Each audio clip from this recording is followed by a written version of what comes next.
quick squash and stretch animation with Momo here. All right, the first thing I'm gonna do is move to animation, and you can see here this is where my camera is, and that's important because you animate for your camera. So let's go to view, turn this on, move this over, and I'm going to give it some space, maybe some space for Momo to jump around in. Alright, another thing that I want to do is I want to Shift A, create a plane. Right, there we go. That's where he will be jumping on.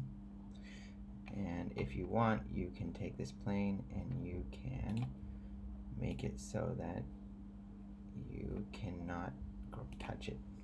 So now I try to grab it and I can't grab it. Alright. Here, if I want to change this one, I middle mouse scroll. Alternatively, I can middle mouse grab it left and right. Maybe I want to see it a little bit better. Okay. And I have my different ways of animating here. So I have this one, it's called Momo Local. I have this one, which is squash and stretch. So we'll go here, you can go up and down. This one, I can rotate his eyes. And for this animation right here, I'm not going to do the eyes.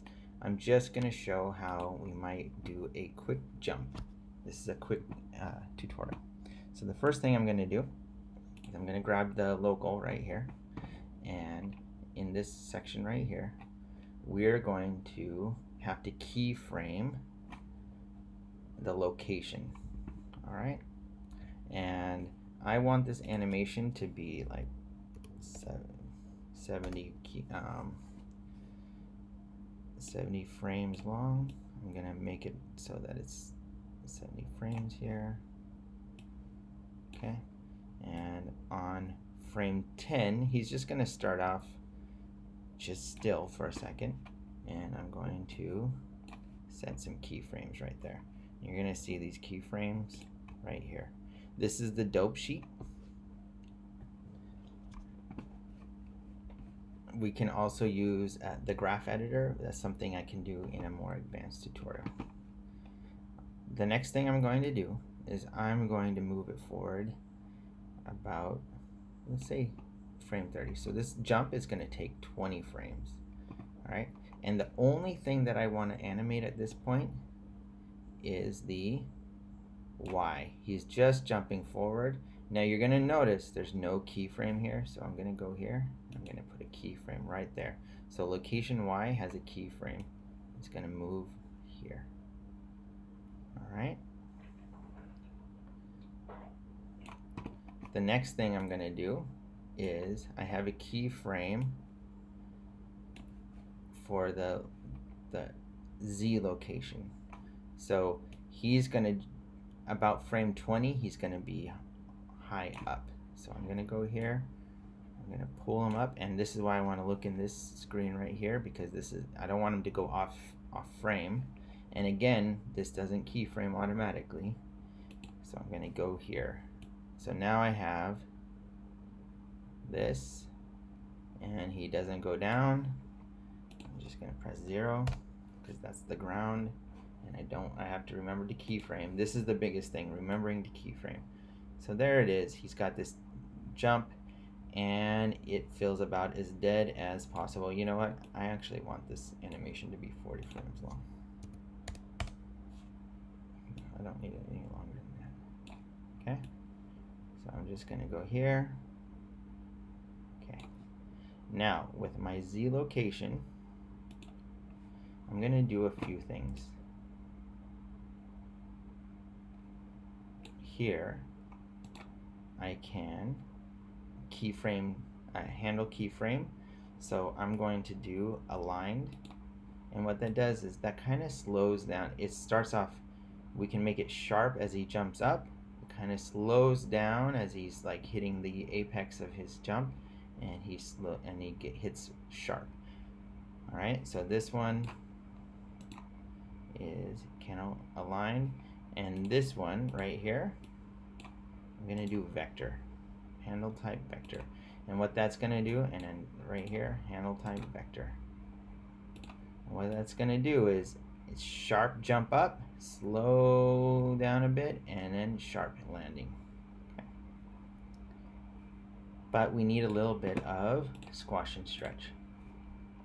So now I'm on this thing right here, which is a squash and stretch control, and you're gonna notice the only thing I can keyframe is this Z. So before he launches off, he's going to be squashed down. So we're gonna go like this. We're gonna squash him down here, keyframe it, but he shouldn't stay squashed the whole time. So he's gonna squash down. So here, keyframe it. He's gonna go, so he's normal. He's gonna squash down, and then I'm gonna move that over. On frame 9, he squashed down. On frame 10, that's when he squashes up, like this. Keyframe it. So he squashes down, boom, and then he launches up. And we could even move this over just a little bit so he's slow. That was a bit too fast. And he gets down, and boom, and he stretches up. So it squashes down, which like I'm gonna jump, and then boom, he jumps up. And then on frame 20, he shouldn't be stretched anymore. He needs to squash down a bit, maybe about like this. Don't forget to keyframe. So he's kind of like, and then he squashes, but right before he lands, he needs to stretch out again. So let's stretch him out. Don't forget to keyframe your squash and stretch. Whoop. And he kind of floats, and he starts getting ready to land. He gets ready to land, and he hits, and now he needs to squash down. Keyframe it, squash up a bit. And this is called the stagger. Keyframe it. Boing. Alright, so let's look at this playback. Alright, there's a lot more that we need to do for this, but I just wanted you guys to get the basics of animation here. And this is the simplest way that I know how to do it. There are a lot more advanced techniques, and there are other ways to do this, but this is an easy way. So one thing we didn't do is we didn't animate the ears, which need to go up and down also, but this is just our introduction to squash and stretch animation.